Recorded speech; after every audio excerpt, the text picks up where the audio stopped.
others. Well, joining me now to discuss is Republican Congressman of California, ranking member of the House Intelligence Committee, Devin Nunes is with us. Congressman, great to have you back on the program. Grant, it's great to be with you. Thanks for having me again.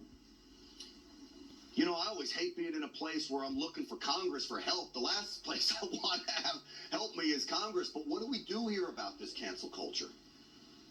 Well, unfortunately, Congress should be in a place to do it, but unfortunately, we don't have subpoena power here in the House. So Jim Jordan has been a warrior on this. He spoke about it on CPAC over the weekend, and he's been calling on this for several years now. So the challenge will be, is can we get anybody to come and testify so that we can expose this fraud? And that's really been the challenge. I mean, look, we're kind of experiencing, in many ways, a second cultural revolution, which, if you remember, Chairman Mao led that in China, where we're book burning, we're removing books from not only libraries but bookstores. We're collapsing entire companies like they did to Parler. They're targeting places like Newsmax for elimination off the streaming capabilities and cable networks. So it appears like we're only at the beginning, and I'm not sure how much worse it's going to get. But we have to do what we can as conservatives to try to get this message out and try to reach as many people as possible.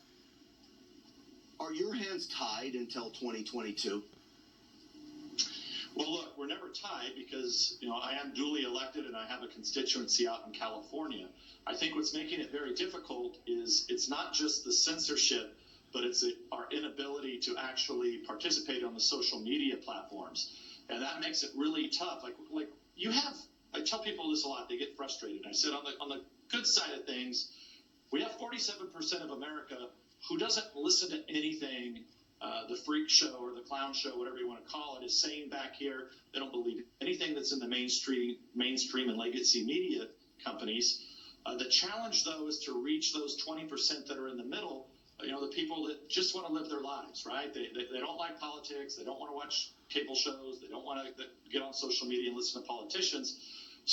But the problem is those people, when they do pay attention for just that one moment, they're getting poison given into them on their social media devices or on their personal devices, handheld devices. And that's really the challenge, is trying to break through and get information out to those people. And so, look, without it, but I won't sugarcoat it, without subpoena power and with the Democrats in control in Washington, I mean, the swamp is in full effect here right now. Yeah, it's interesting when you talk about information out there. You and I were talking before the show about this new information coming out about General Michael Flynn. We all knew the man was set up, but there's new information now. I went to actually research it. Devin Nunes, there's nothing in the mainstream media on this story, which is really a blockbuster story. Why don't you lay it out for me? What's been found now, and just to the extent that General Flynn was set up?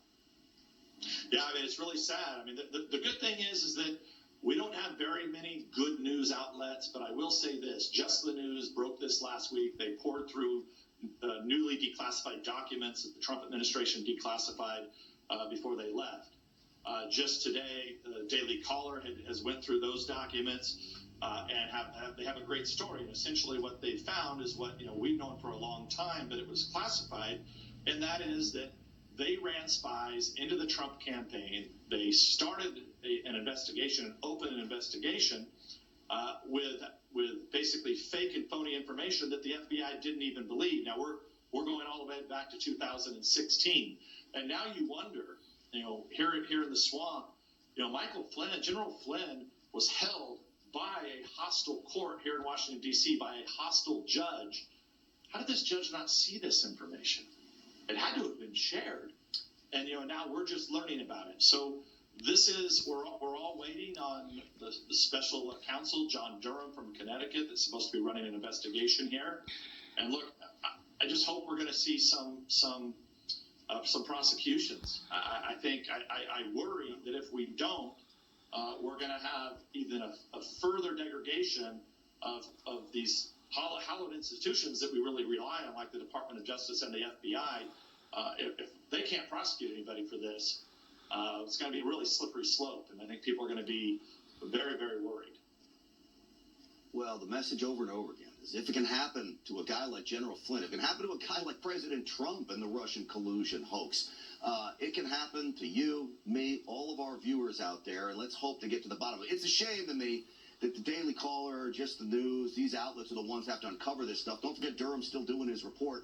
Lastly, Congressman, any word on when that is to be released real quick? Look, one good thing about the Durham investigation so far, and I may be the only man in America that still has faith in this, but I like the fact that you're not seeing any leaks from the Durham investigation.